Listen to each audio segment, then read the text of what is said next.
Madhurag gold and diamonds, Madhurag building, Kannur road, Chakkarakal. Kannur railway സ്റ്റേഷനിൽ autorickshaw പാർക്കിങ്ങിന് അംഗീകൃത sticker സംവിധാനത്തിന് തുടക്കമായി. റെയിൽവേ, ട്രാഫിക് പോലീസ് എന്നിവയുടെ സഹകരണത്തോടെയാണ് പുതിയ സംവിധാനം ഏർപ്പെടുത്തിയത്.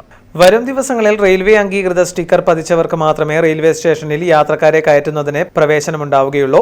117 ഓട്ടോറിക്ഷകൾക്കാണ് നിലവിൽ റെയിൽവേ ഫീസ് ഈടാക്കി സ്റ്റിക്കർ പതിച്ചത്. 3 മാസത്തേക്ക് 855 രൂപയാണ് റെയിൽവേ ഈടാക്കുന്നത്.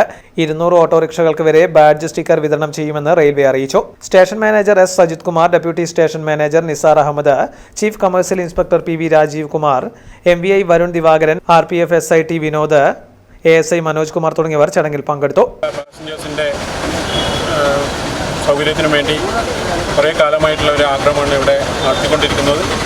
റെയിൽവേൻ്റെ ഭാഗത്തു നിന്ന് ഒരു 160ഓളം ഓട്ടോകൾക്ക് ഇവിടെ പാർക്ക് ചെയ്യാനുള്ള സൗകര്യമൊരുക്കിക്കൊണ്ട് ആണ് ആദ്യമായിട്ട് ഇങ്ങനെയുള്ള ഒരു പരിപാടി സംഘടിപ്പിക്കുന്നത്. പുതിയ സംവിധാനത്തിലൂടെ റെയിൽവേ സ്റ്റേഷനിൽ നിന്നും സർവീസ് നടത്തുന്ന മുഴുവൻ ഓട്ടോറിക്ഷകളുടെയും വിവരങ്ങൾ റെയിൽവേ ശേഖരിക്കും. യാത്രക്കാരുടെ സുരക്ഷ ഉൾപ്പെടെ മുൻനിർത്തിയാണ് റെയിൽവേ പരിഷ്കരണം നടപ്പിലാക്കിയത്. ട്രിനിറ്റി കോളേജ് വാരം സമാന്തര വിദ്യാഭ്യാസ രംഗത്തും NIOSലും ഏറ്റവും കൂടുതൽ വിജയം നൽകുന്ന കണ്ണൂർ ജില്ലയിലെ ഏക സ്ഥാപനം. അറിവിന്റെ നിറദീപമായി ട്രിനിറ്റി കോളേജ് വാരം.